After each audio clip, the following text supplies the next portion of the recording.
Hello, let me show you some tips and tricks for Samsung Galaxy A16 5G. First of all, you can check the mobile data and Wi-Fi usage by going to the settings. If you go to the settings, then open connections, and if you go to data usage, over here you can take a look at mobile data usage so you can see which apps used mobile data and how much exactly.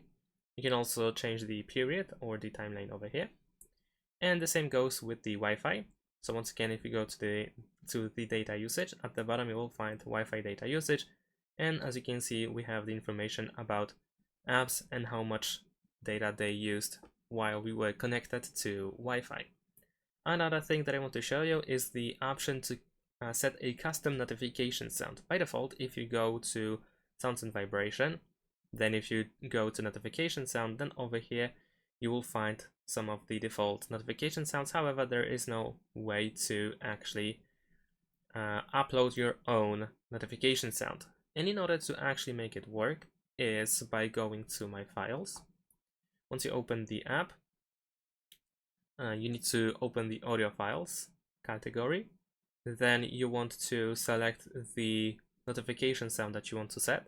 So let's say I'm gonna choose this one, but instead of just pressing on it, I want to press and hold my finger so that it is now selected. Then you want to choose to move it in the bottom left corner. In internal storage, you want to scroll down and go to notifications, and then over here you want to move it here.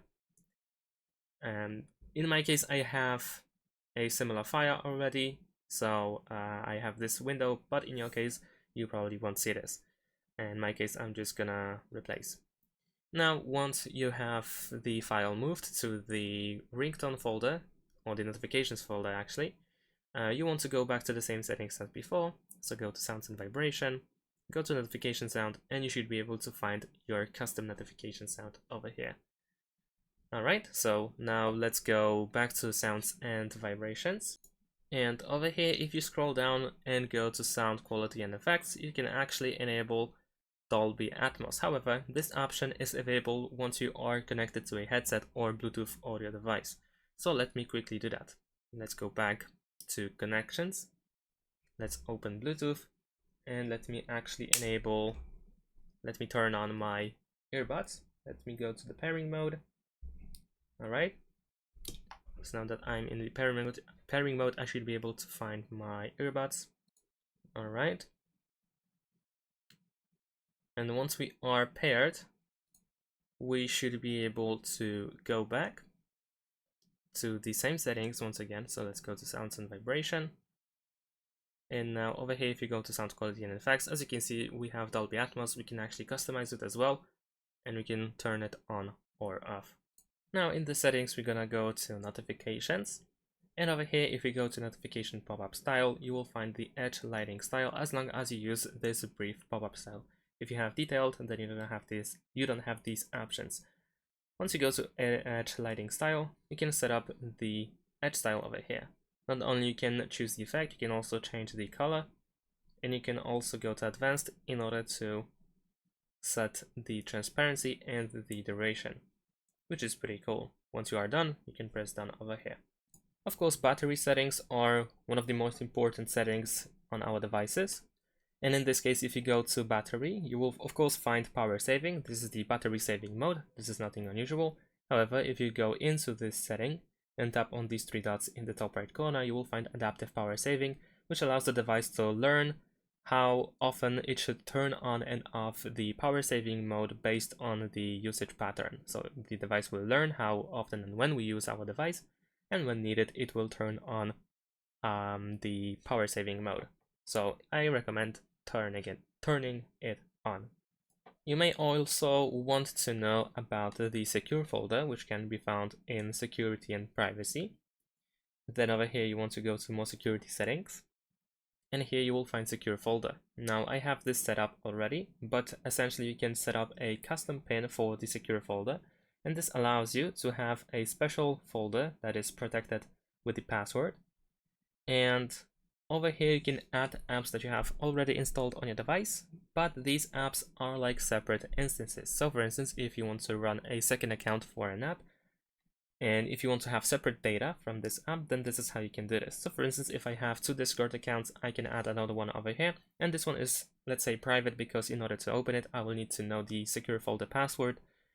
And if I open it, I will have a different account compared to the Discord app that I have outside of this secure folder. So we can have completely different data, completely different settings compared to the apps that we have outside. And this is a good way to store some private content that we don't want to have unprotected without the password. Keep in mind that some of the features of the secure folder are hidden in these three dots. And in order to remove the app, then you want to press and hold your finger on the app, and then you have the option to uninstall. And you are not actually uninstalling the app, you just remove it from the secure folder, so you remove this specific instance. If you want to have a pretty quick access to the flashlight and be able to quickly turn it on and off, you can go to the advanced features in the settings. Then over here you want to go to the side button, and you want to enable double press. It is probably enabled by default, but you can switch to open app. Then you can tap on this gear if needed, and you can select flashlight. So now if I double press the side or power button, I will enable the flashlight as well as disable as well. So you can toggle the flashlight like this. In the advanced features, we also have something that is called dual messenger, and this is a feature that allows you to duplicate apps that are messenger-like applications or apps actually. And what I mean by that is you create a separate copy of the same app, and you can do pretty much the same thing as with the secure folder. You can run a separate account, you can use separate data.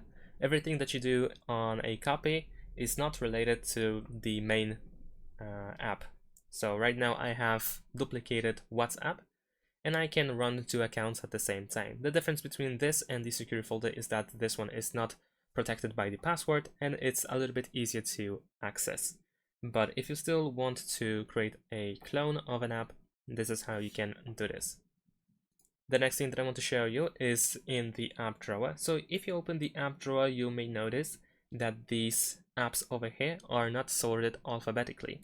However, you can easily change that. Of course, you can reposition each of these apps one by one. You just need to press and hold your finger on the app. Let's say I'm going to choose this one, and then you can move it around and reposition it like so. However, you can also tap on these three dots over here in the top right corner, and then you can choose to sort, and then you can choose alphabetical order. And as you can see, every app is now sorted alphabetically. And the last thing that I want to show you is quick settings, or actually the instant access to quick settings. So quick settings are over here. So if you swipe from the top towards the middle twice, this is quick settings. Over here we have a bunch of different buttons that allow you to quickly open something, turn on or turn off. You can of course edit everything that you have over here by pressing this pen icon, and the same goes with these buttons in the notification tray. However, if you want to quickly open this quick settings without having to go through notification tray, what you can do is press this pen icon while being in the quick settings, and then you want to go to quick settings instant access, and you want to turn this on. So now you can actually swipe on the right side of the screen from the top towards the middle like so, and as you can see, we immediately have access to the quick settings. Of course, the notification tray is still there. We can swipe anywhere but on the right side, and of course you can still reopen the quick settings through the notification tray really easily. But if you want to have a quick way to open quick settings, then this is how you can do this.